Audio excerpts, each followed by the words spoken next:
speed camera up here, whatever you want to call it. So we'll just... Oh, that's sick! That's so cool. The world is too small. Hey, what's going on, guys? I'm Moto Chris. Welcome back to my YouTube channel. I hope you guys had an amazing Valentine's Day. Ladies, I hope your man took you out and did something special for you and bought you flowers. Men, I hope you did something special for your lady and you guys had an awesome time. And if you guys don't have a Valentine, I'm sorry. I don't really know what else to say.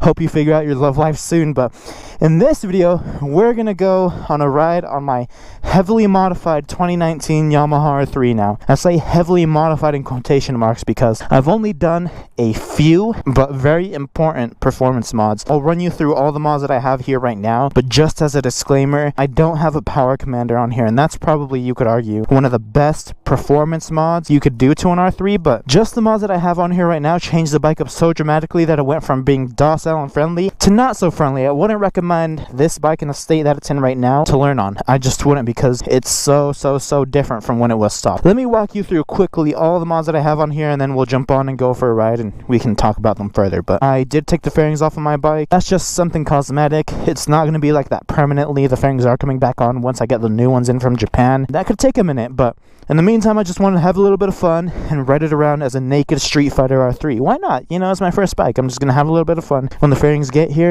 it'll look brand new with those brand spanking new fairings on there. Engine-wise, it's still the same bike. The engine is completely untouched. But what is different is obviously this M4 carbon fiber full exhaust system. This thing is awesome. It sounds amazing, combined with the air filter, the K&N air filter that I have installed that you can't see right now. Definitely changes the sound. It sounds way better with this exhaust than it does stock. Not that it sounds bad stock, but the idle is pretty pathetic, and this gives you a little bit of bass, gives you a little bit of rundle. It gives the bike a different attitude than it had before. Love the sound. It pops a lot, it shoots flames, and it looks delicious on there. This is probably one of the things that changed up the responsiveness and the performance of the bike the most. This throttle tube is such a simple mod to do. I was able to do this myself, and the part only cost 30 bucks, but for the money that you pay, I think it gives you the most performance. This guy, all you really have to do is take apart this housing. It's only 3 screws, 2 on the outside and 1 on the inside. Take this off and put in the R6 throttle tube in. What it does is it just shortens the length of the twist that you have to do to get to full throttle, which is a really big deal because it increases the responsiveness a lot and it feels a lot faster. Even though you don't add any power per se to the engine, it feels a lot faster because you get more out of the engine quicker. You know, on this bike you're constantly full throttle because it's such a small engine. All you got to do is that, you know, none of like this where you have to re-grip it with a stock throttle tube. All you got to do is that and you're at full throttle, so it adds a ton of acceleration and a ton of responsiveness compared to stock. The third thing that I want to talk about is the sprocket change. The sprocket change, it is pretty significant, especially when combined with the throttle tube. So what I like about the mods that I have on here is that they all complement each other. You know, the air filter complements the exhaust, the throttle tube complements the sprocket. So I went down 1 tooth from the front. Anytime you mess with the sprockets, you're going to lose a little bit of top end, you're going to lose a little bit of top speed, and you're going to trade it in for torque. So I added just a little bit of torque and didn't trade too much top speed because I still commute on the highway. I still want it to be a commuter. I still want to be able to do long trips on the highway. So the result is 1 tooth down from the front sprocket. You can really feel that, especially when you get to the power band. The gears are a little bit shorter, but it just makes it more fun because you get a little bit more torque out of it, which equals a lot more responsiveness in corners, coming out of corners, but it also equals a lot more touchiness and a lot more sensitivity. Like I said, I wouldn't recommend this bike to a beginner the way that it stands right now because it's not docile anymore. You know, it's so sensitive to the point that you really got to know what you're doing. So if you're thinking about doing any of these mods to this bike right now, make sure that you've ridden your bike stock around for a while. Make sure that you're comfortable with it and make sure that you're ready to move on to that next level of performance, if that's the kind of riding that you want to do, because stock is perfect, man. Let's jump on the bike, let's do a little bit of riding, and let's talk about exactly how different it is and what are the main differences that I can really see while riding, because there's only so much that you can tell just by standing around and looking at it. So let's go for a ride. By the way, this never gets old. Check this out. That dash is so sweet. That's why I love that exhaust right there. It's awesome. Alright guys, bike's warmed up, let's get on the road.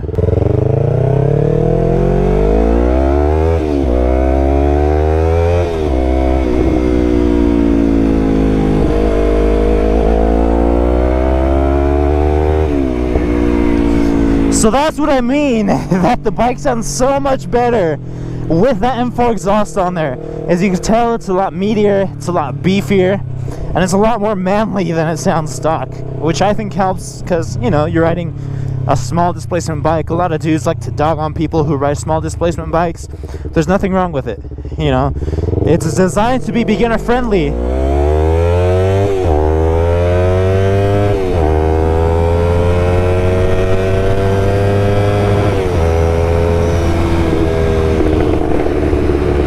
Listen to that symphony, man. But like I was saying, it's designed to be beginner friendly, but a lot of experts, you know, turn these into street bikes, or not street bikes, sorry, they turn these into track bikes, meaning that you can have a lot of fun no matter what motorcycle you own. You know, people love the heck out of Groms, man. They love those things, and it's only a 125, but nobody dogs on them. You know, just every motorcycle is fun in its own way. And this just has the advantage of being lightweight and very flickable.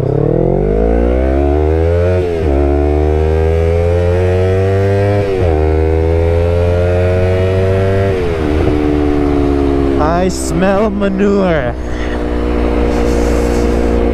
Yeah.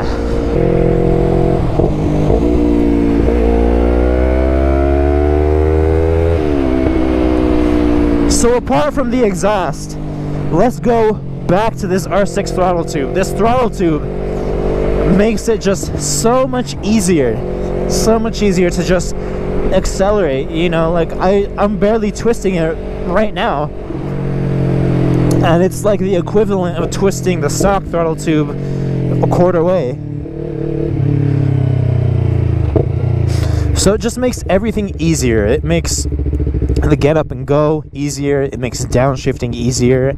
You don't break your wrist every time you try to downshift, so it makes that easier too. And it's just a joy to use. I think my favorite next to the exhaust is this throttle tube. This is just an aftermarket grip that I got off Amazon. Like I said, all the links to everything that I have on this bike will be down in the description below.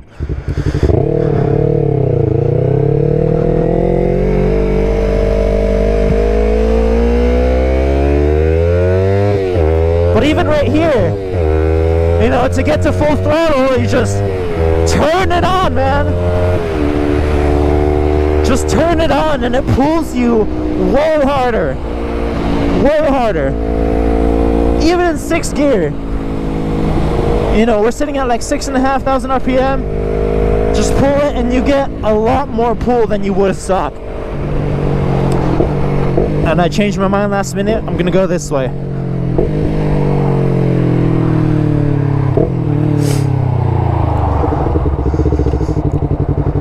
Super loud, super loud. You know, I'm used to doing that at lights with, you know, even before I had the exhaust, just because I liked how it sounded. But now it just attracts so much attention. I kind of like it. I really like it because it makes the bike seem more badass and more fast than it actually is, especially to bikes, or especially to people who don't ride at all and don't know what this thing is. I mean, I don't think people know what this thing is even now, just because it's naked, you know. It's kind of got that Street Fighter look. The only way that you could really tell that it's an R3 is by looking at the decals on the fairings that it had, but those are gone now, so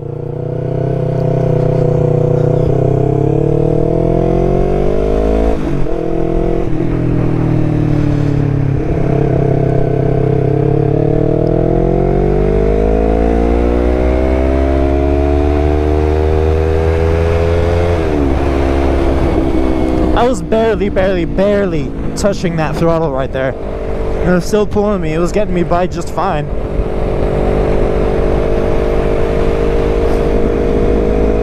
The way that this feels, wow, that was cool. Anyway, the way that I was saying is, I had the honor of riding the bike. I don't know exactly what it's called, but it's a KTM. It's a kind of smaller, like naked bike. but it has the same motor as the KTM RC390 does. You know, that big thumper, a 390. And when I rode that, it was super, super, super torquey. I mean, it's day and night difference compared to this bike right here.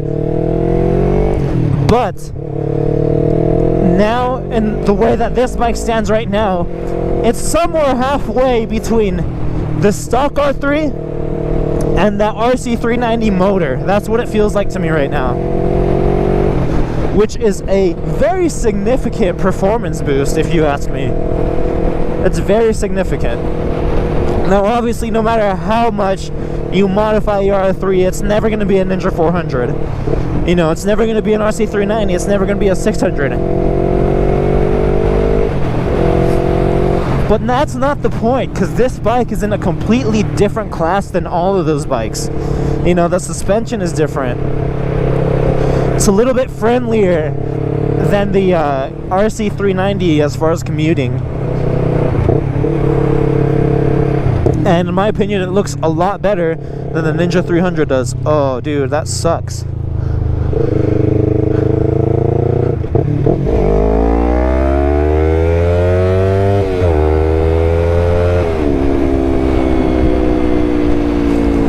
You know, to me, the point of modifying this R3 is just to get the most out of it, to have fun. You know,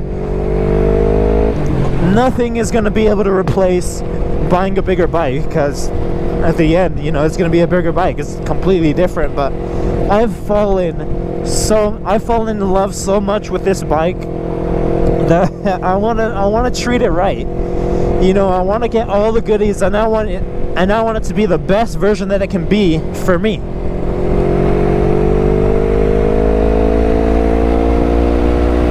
And like I said earlier, your throttle inputs needs to be a lot more gradual, especially with that sprocket change in throttle tube, than stock. You get a lot more out of it by barely touching the throttle.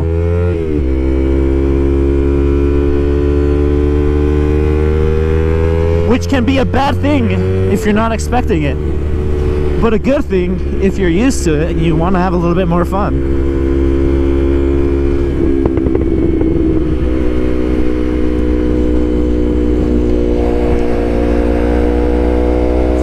And also, one of the benefits that I forgot to mention about upgrading to this exhaust is that you actually delete the cap, which means that, especially at lower speeds, this bike is a lot easier to handle because it just feels so much lighter. You know, you've got, I want to say it's like almost like an 8-pound difference, and 8 pounds doesn't seem like a lot, but it definitely feels like a lot when you lose it, because all that weight is taken out from underneath your bike. So it just feels way more lighter than it did before, which is kind of mind-blowing, to be honest. It makes it so much fun. I don't think there's anything out there like a modified R3.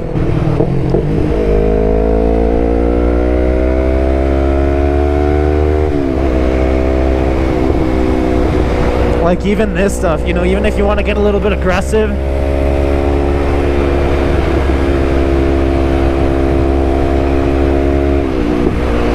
it's just so good, man. So awesome.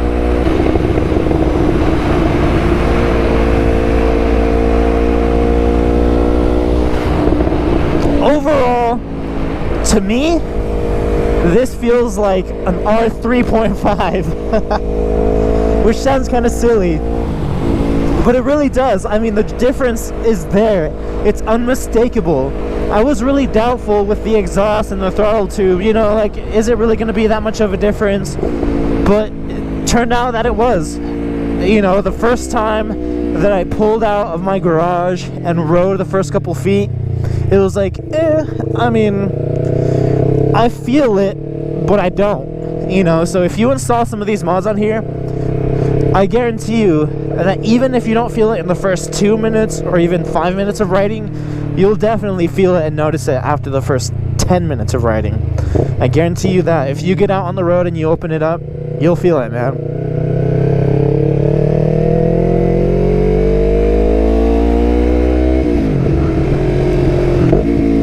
love this thing, man.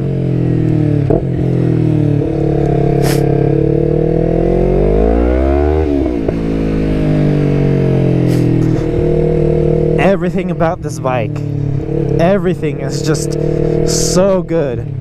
The sound, the responsiveness, everything. Ooh, there's snow there. Let's not go that way. Oh, no way! They built like a whole snow castle right there. What is that? What is that? Anyway, guys, here it is. My 2019 heavily modified Yamaha R3. More mods coming to this guy, probably from this point mainly aesthetic, and of course the power commander, but that might not be coming for a while. But I don't think I'm ready for that yet either way, so here it is, guys. Make sure to hit that like button and subscribe. I hope to see you guys in the next one, and come back and join us for the next moto vlog. This was kind of just like a little fun video for me. There's still snow everywhere, and today was the first day that I was able to come out and ride for weeks. So I love you guys. Make sure to hit that like button and subscribe. I'll see you in the next one. Peace.